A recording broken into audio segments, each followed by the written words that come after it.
Hey guys, welcome back to another Secret Entourage Academy episode. Joining me today is the Master of Sales, Jordan Belfort, the world-famous Wolf of Wall Street, joining us in Wolf's Den. So I appreciate you being on today. My pleasure. So, excited to have you on our show because there's so much controversy about you in general, right? About all the past and everything. Right. And I think one of the first questions I want to start with is really, do you regret it? Regret what? Do you regret what happened with basically the story up to after the movie? No, not at all. I don't regret it. I think living with regrets is a ridiculous way to live. Obviously, if I could go back in time and change certain aspects of what happened, yeah, I would change some things. But on some other, level, everything I did right and wrong led me to where I am today, which is having a global platform to help other people make changes in their life that are positive, whether it's to become, far better at communicating, closing sales, or just in marketing or entrepreneurship. So, yeah, of course I would change certain things, but I do not live a life with regrets. And I think that anyone that does is living a bankrupt, worthless life that, it's just literally you could sit there and be disempowered over mistakes that you made.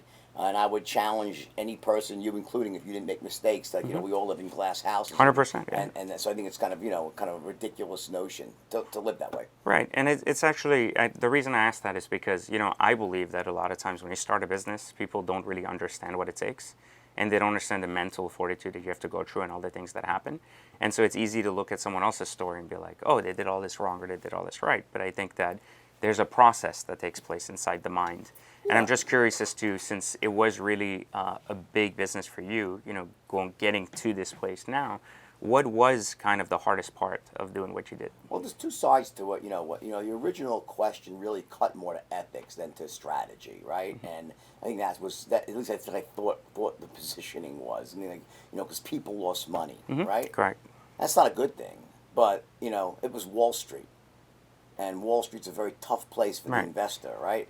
I made some mistakes. 98% of what I did was perfectly legal, and I made some mistakes. I wish I hadn't made those and people hadn't lost money, but that's the business that it was, and people lost, and they got paid back, and the whole notion people didn't get paid back isn't true. Okay, but it's a separate issue. In terms of the right and wrong, in terms of making good decisions and bad decisions as a business, I made very few bad decisions financially, so that was how my company grew so fast and became the largest in the country when I was in my 20s.